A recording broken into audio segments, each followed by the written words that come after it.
Hello. Nice to see me again. Remember me from last year? Hi. I am Lucas Del Papa, and this is my speech to become an FFA officer next year. This year, I am currently the FFA reporter, and next year, I'm hoping to go for the secretary or treasurer position. Treasurer is preferred. Now, I'm going to give you a quick rundown on what this speech entails.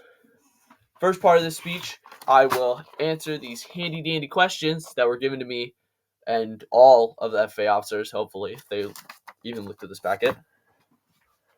And secondly, I will basically brag about how qualified I am for this position. Let's just start it off with question one. What is important about agriculture education, in your opinion? I think that agriculture education is important because it makes up everything. I had tacos today. When I looked out upon the table, I saw agriculture, agriculture, agriculture. Literally, it's scratched into our table. That's a lie. It's not scratched into our table. I lied about that. But it makes up everything. Heck, this shirt that I am even wearing currently right now, this really cool black shirt that you can't see the writing of, was made with agriculture. If we do not teach agriculture, then our future people, leaders of agriculture, will not have the necessary things they need to continue the ongoing horse that is agriculture and advancements in agriculture. Question 2. What can you contribute to your FFA chapter, and what do you think FFA will do to you? I have a lot of qualities that I think I can contribute to my FFA chapter. I think the most notable ones are my commitment. I am a very hard worker. If I set my mind on something, you better believe that I'm going to do it, and I'm going to do it to the best of my ability.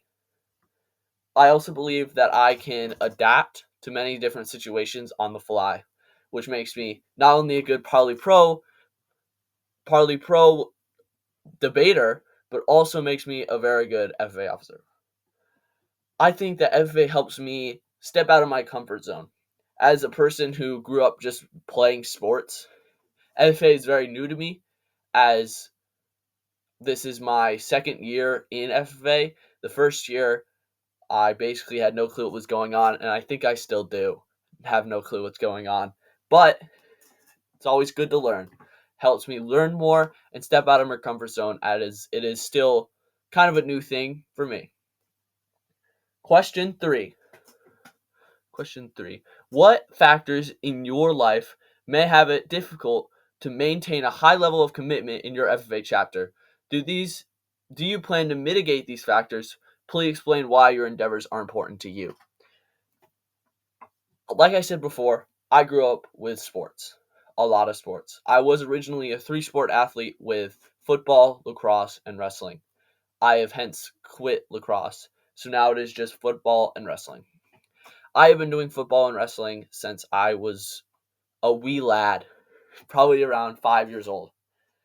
So if I had to pick something that will hinder my ability to be an FFA officer, it would be those two sports.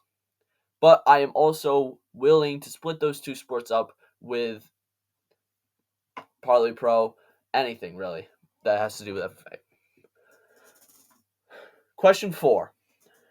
What characteristics do you have that teachers may not know that support your desire to fill the officer position you choose? I believe that my teachers do not know the amount of passion and commitment I have to my extracurriculars. I am willing to go above and beyond to do what this chapter needs, and I feel that I will. Question 5.